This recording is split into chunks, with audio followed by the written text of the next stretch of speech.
Good morning and welcome to this particular episode. And today we are looking at how to identify high probability trade zones. I know this is quite a topic that if we all understood this, then we increase our chances of minimizing the losses, or maybe probably increase the chances of our win rate. Right, so the goal of this video is basically to show you how to stop guessing and start selecting zones with intent. Okay, so and what you need to understand, not all zones are equal.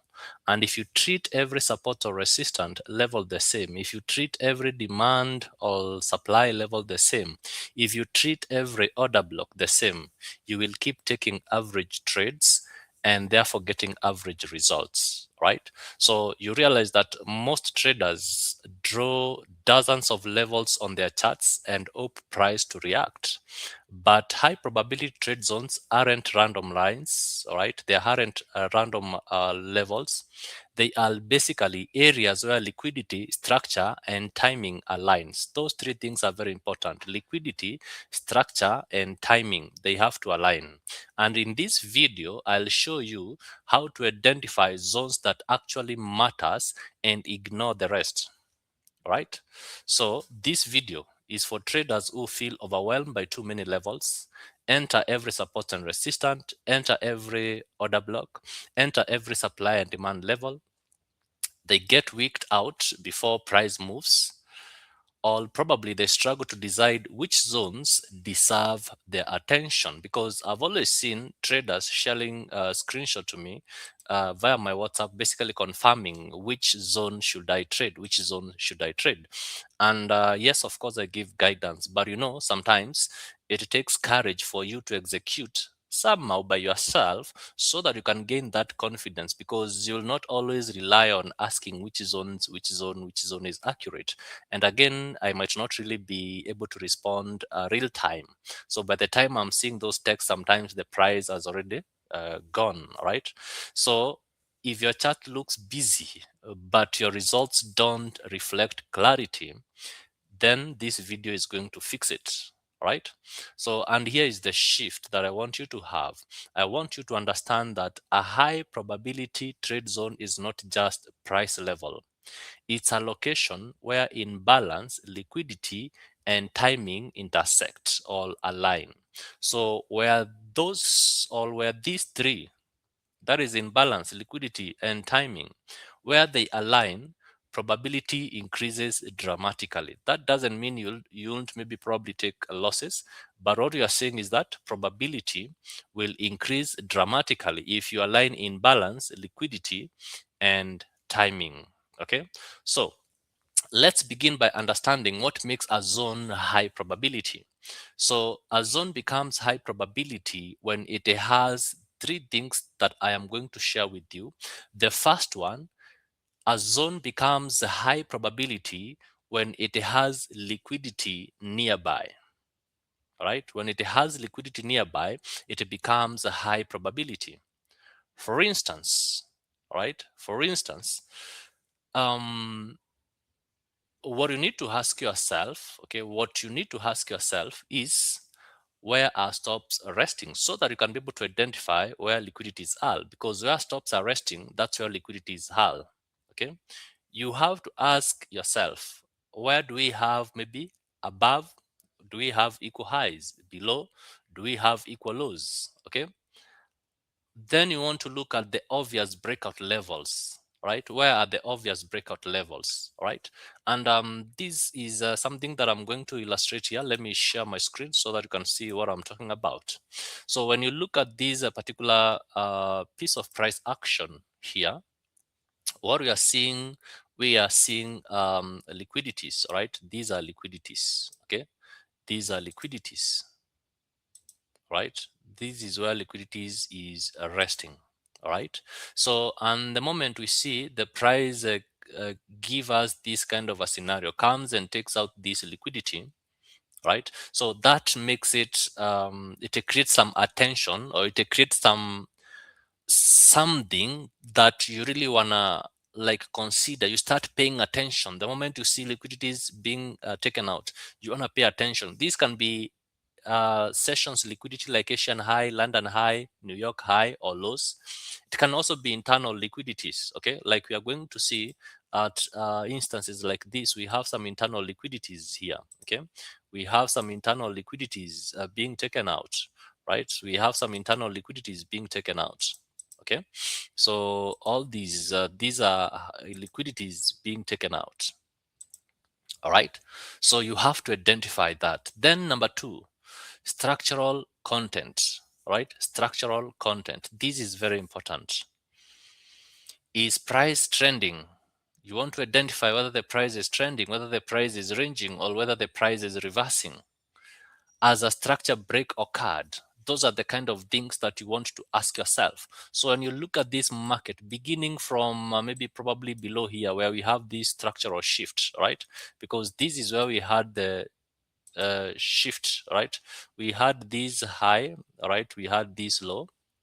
Okay, so with this high, this is the major high from the time frame that I'm using. So that means that if you're looking at this major high, then we are talking about this level to have a structural shift from the downtrend to the uptrend. But remember, also we can have a shift in market structure. And this is what happened here. The price pushes down, then it pushes up, unable to go above this, pushes up, unable to go above this, pushes down, unable to go below this low. And therefore, the moment the market breaks above this level, we have a shift in market structure. So we can say now from these instances, what we are looking at is a bullish trajectory. So the context of this market, the structural content, all the way to this level, what we are looking at is that we are in a bullish trajectory. Okay, before now the market enters this particular zone, whereby now we see a lot of consolidation. What happened yesterday and even today, we are seeing this bit of consolidation. But all these levels, we were looking at a bullish market. So you want to understand the structural content, right, or the structural context. Then the other thing that you need to align is session alignment. So is this happening during the London or New York or during a low volume period?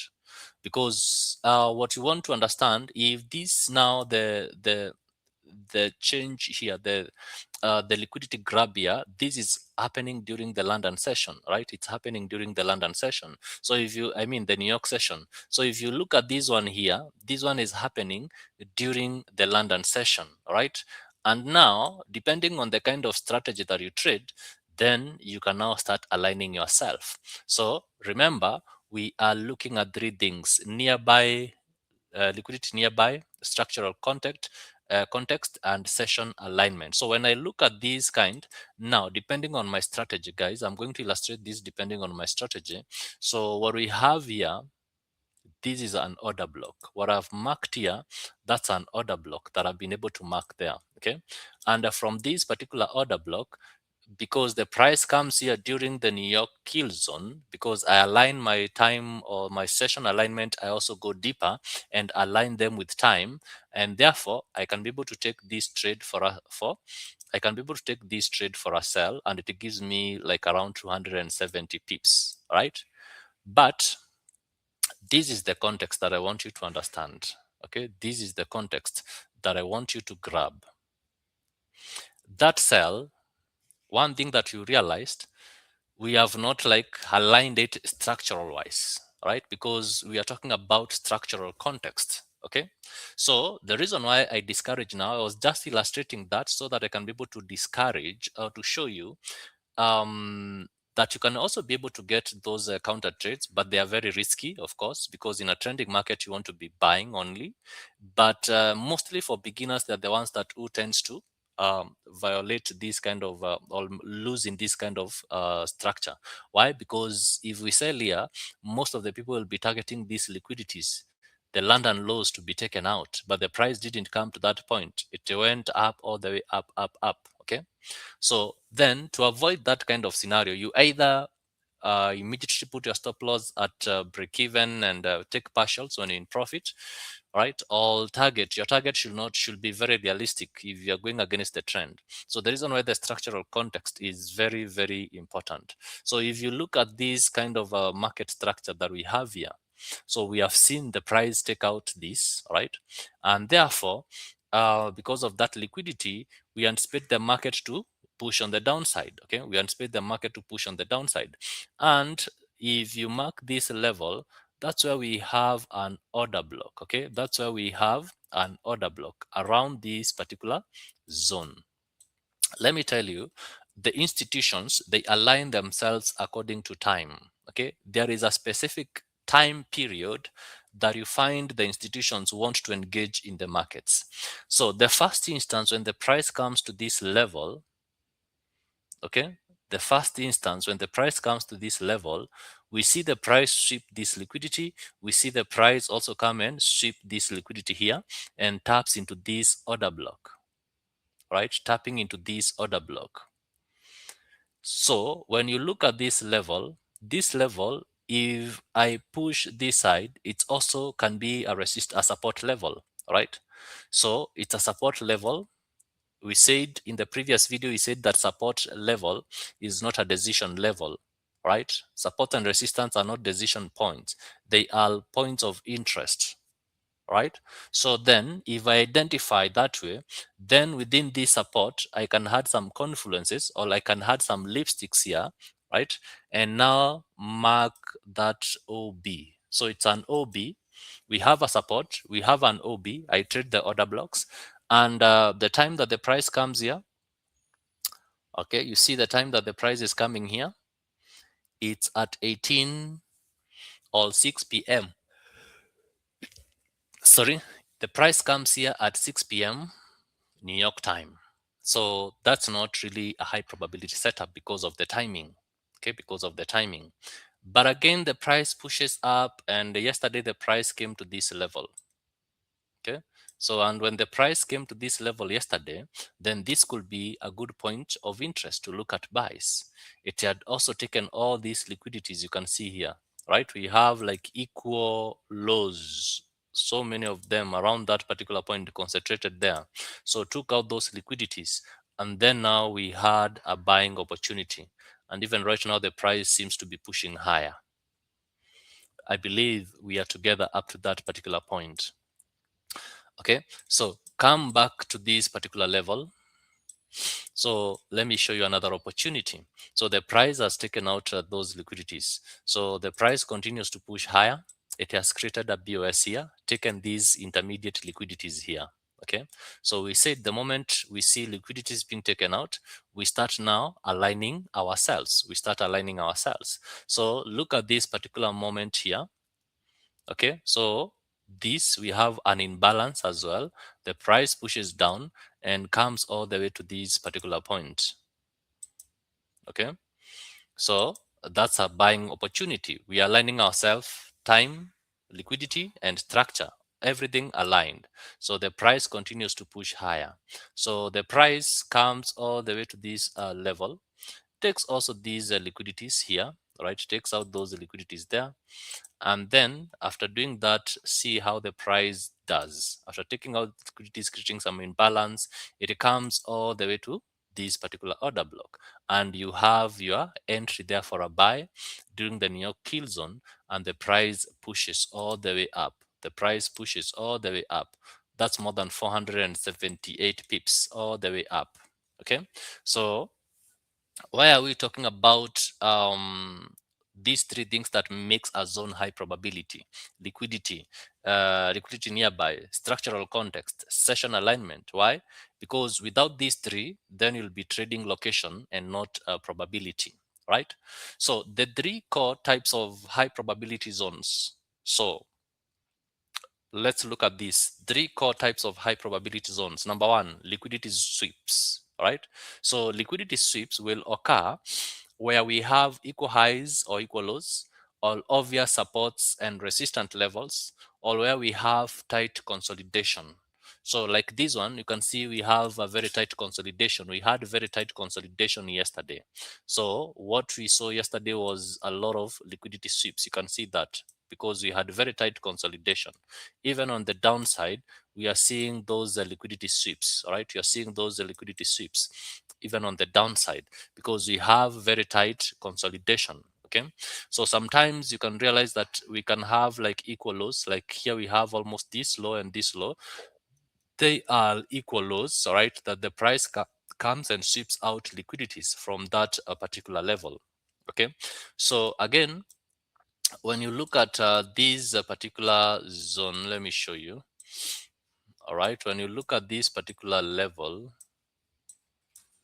see this level, this is a resistant, a support level. Okay, so that is a support level. We can mark it that way. But you see now, this is an obvious support level. Okay, so these are obvious support level. So these are support level. The price has been holding it these several times, pushing up, but now we see some liquidity sweeps. All right, from this support level, and then the price goes up again. If you look keenly around this particular point, we have some equal lows, and we see the price again also taking out those equal lows, right? So even if you extend all the way to this side, we see the price taking out these equal lows that are resting at this particular point. Why is liquidity sweep zones a core high probability zone? Because you realize the moment the price sweeps the liquidity first, then it shows intent. So once you see the liquidities being taken out, what the price does is that it's showing you intent. You have to pay attention. Okay, you have to pay attention. So the zone forms after the sweep, not before. You get my point? So this zone will form after the sweep, not before the sweep. What do I mean? Come and look at this scenario, right? Come and look at this scenario. So here we have some liquidity sweep. So what happens is that after the liquidity has been taken out, then now these zones become high probability. Okay, because the price takes out these liquidity zones, and then now it taps into this particular area here. Alternatively, we can look at it in terms of like a reversal. So when we have some liquidity sweeps, like here we have some liquidity sweeps, okay, and then the market shifts on the downside, it takes out this liquidity, and therefore it leaves this level being a high probability level because liquidities have already been swept in this particular point. So this level becomes a high probability level, and the reason why the price comes all the way down to this particular point, right? The reason why the price comes here and then we see that push on the downside, okay? Because this is where many of the traders maybe probably enter the trades too early, or they tend to be confused. And especially when we have maybe high probability, I mean high impact news, or maybe during a consolidating market like this one, in this case, a scenario. Like yesterday, we had some news for core retail sales. So we anticipated the price to continue pushing up, but you see the price came to this level and then it pushed on the downside. So I know a lot of traders got tricked in this particular zone. So because they were anticipating negative USD news to keep pushing the prices of gold higher, right? So the second thing that we want to look at, the second core type of high probability zone is the imbalance and fair value gaps. Okay, the imbalance and fair value gaps. So what do we mean by imbalance? So when you look at this kind of a market, this candle here, the price drops significantly, so it creates imbalance. So what happens is that the price has to balance itself, and the moment the price balance itself, it can either cover the entire, fill the entire imbalance, or maybe cover like 50% of that. But along this imbalance, as you can see here, the price pushes up to cover this imbalance. It initially pushes all the way up to this particular point.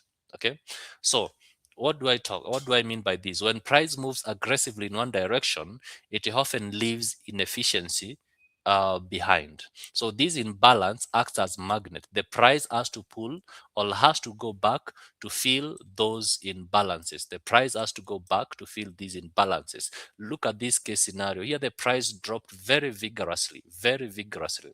So the price had to go back and fill all these imbalance. Okay. Here too, we see a very sharp drop of prices. The price had to go back and fill this imbalance. So for you as a trader, how you want to align yourself when now we have this kind of a drop, you really want to like see, analyze, look below as the price is dropping, where we have a point of interest where the price is likely to react from. So according to how I trade order blocks, so I'm able to see that here we have an order block, right? And you can see now the price comes to these order blocks and then we have a rejection. So the moment I see this kind of a scenario and looking at the imbalance in this level, therefore I can take this trade from this point, anticipating it to fill the imbalance. Exactly what happens at that particular point. Look at this other case scenario. We have this imbalance. The price drops all the way to this level. What do we have at this particular point? We have an order block, all right? We have an order block. Around that particular level, we have an order block because we have a POS and then the price coming all the way to this point. And you have your entry looking at this imbalance, this continuous sell candle, two big candlesticks here, looking at them being filled out. Okay, because why this is important is because high probability zones often form after displacement before continuation or a structural shift. So they form after displacement. So we have displacements, all right?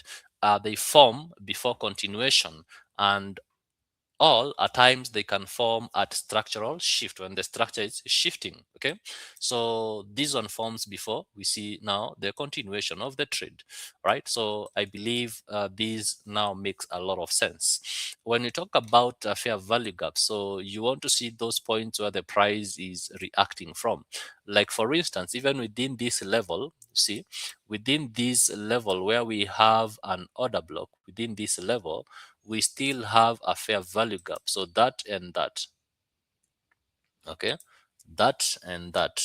So that's a fair value gap. And you see where the price comes and taps in that level, a fair value gap, a fair value gap, all right? A fair value gap.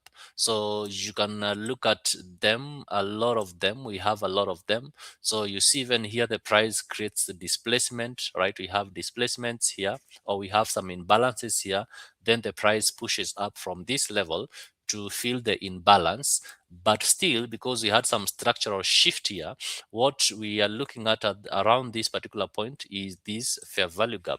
So that's where the price comes and reacts on that fair value gap, and then now we see the price push on the downside. Irrespective of the fair value gap, we also have an order block here, right? We also have an order block here. So the price, we have like double confirmation or a confluence, and then the price, you can see how now it reacts from that particular point. Okay, so we are saying that high probability zones often form when you're talking about the imbalance and fair value gaps zones. High probability zones often form after displacement, before continuation, or at structural shift, but they only matter if they align with the liquidity and time. So these zones will only matter if they align with the liquidity and time. So like you can see here, this is aligning with time. London, I mean Asian kill zone. When you look at this kind of setup here, it's also within the Asian kill zone. All right, so it's really aligning with the time. Okay, it's really aligning with time. If you look at this one, the London, I mean the New York kill zone, so it's still also aligned with the time. Then the other thing that you need to consider, the third core type of high probability zone that you're talking about, is the structure shift zone. Okay, so after a break of structure, the price pulls back into the origin of the move, often which offers high probability trades. So after a shift in market structure or after a change of character, the first pullback into the origin of the same move often offers high probability. Okay, so what do I mean? What do I mean? So let's look at a scenario where we had maybe probably a structural shift. Let's look at that kind of a scenario, right? So you see, here around this particular point, this is where we have the structural shift, change of character. So we are saying the first push to this level. Okay, so this push now, once we have that, the first push to almost the origin of where we had that BOS. Okay, so that's where we have the change of character. It gives us a high probability zone. So, and you can see the price comes to this, so it gives us that high probability trade setup. Let's look at another example, because there are so many of them. There are so many of them. There are so many of them. Okay, there are so many of them. A lot of them. A lot of them.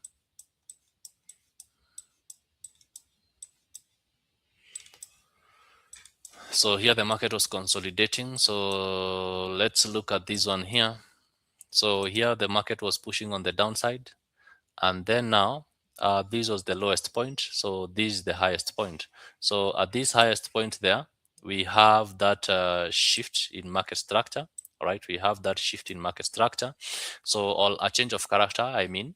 So, and then now once we have that, the price retraces back almost to the origin of that level, and then now it taps on the order block, and we have our high probability setup. Okay, so even if this is not clear, we still have a clear one here. We can say these two there, that candle, it did give us a clear BOS or a shift in market structure or a change of character. Then the price comes back again to almost the origin of that, and that's where we get our high probability entry, aligning the structure shift also together with time, and then you have your nice buying setup. All right, so because when you're talking about the structural shift, is that even though we are saying that after a break of structure, the first pullback into the origin of the move often offers high probability, but this only happens only when the structure shift is clear. So if you can't see a clear shift in market structure, a clear change of character, then don't take the trade.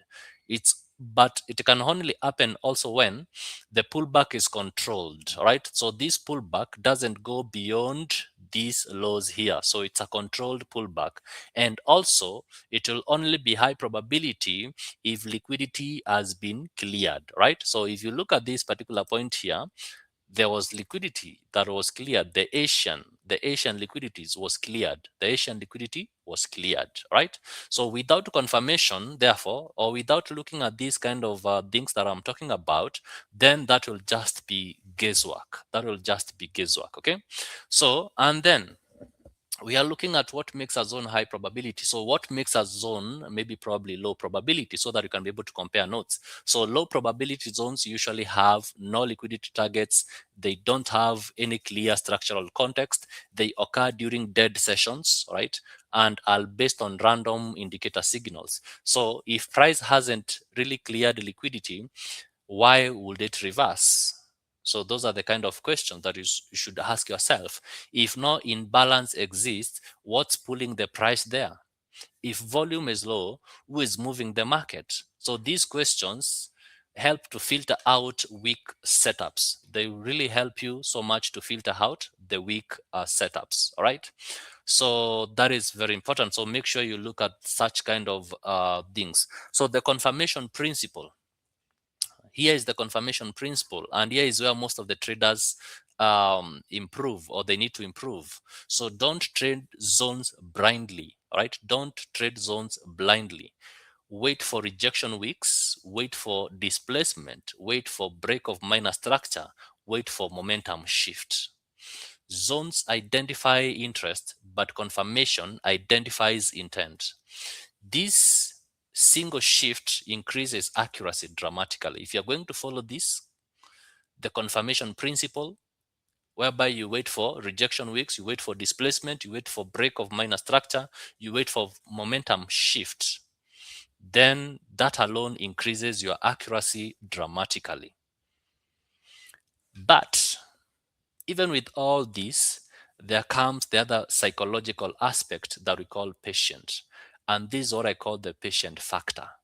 So high probability zones are rare compared to average ones. So you might only get one or two strong zones per session, sometimes none.